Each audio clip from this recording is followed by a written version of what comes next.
सभी को आज का वचन देखेंगे हम मुरकुस मुरकुस उसका 5 अध्याय दुष्ट ग्रस्त व्यक्ति को चंगा करना।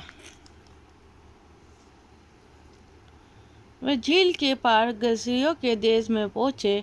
जब वह नाव पर से उतरा तो तुरंत एक मनुष्य जिसमें अशुद्ध आत्मा थी कब्र से निकल कर उसे मिला। वह कब्रों में रहा करता था और कोई उसे सांकलों से भी न बांध सकता था, क्योंकि वह बार बार बेड़ियों और सांकलों से बांधा गया था। पर उसने सांकलों को तोड़ दिया और बेड़ियों के टुकड़े टुकड़े कर दिए थे और कोई उसे वश में नहीं कर सकता था।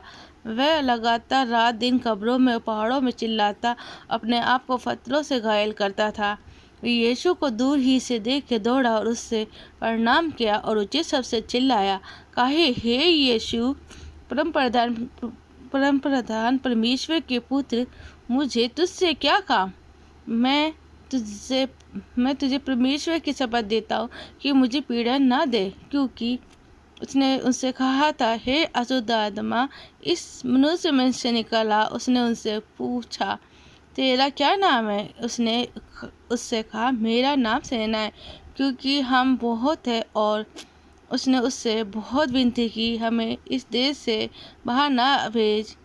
वह वहाँ पहाड़ पर सूअर का एक बड़ा झुंड चल रहा था। उन्होंने उससे विनती करके कहा, हमें उन सूअर में भेज दे कि हम उनके भीतर जाए। और अंततः उन्होंने उन्हें आज्ञा दी और अशुद्ध आत्मा निकल के सूअर के भीतर बैठ गए और झुंड, जो कोई 2000 का था,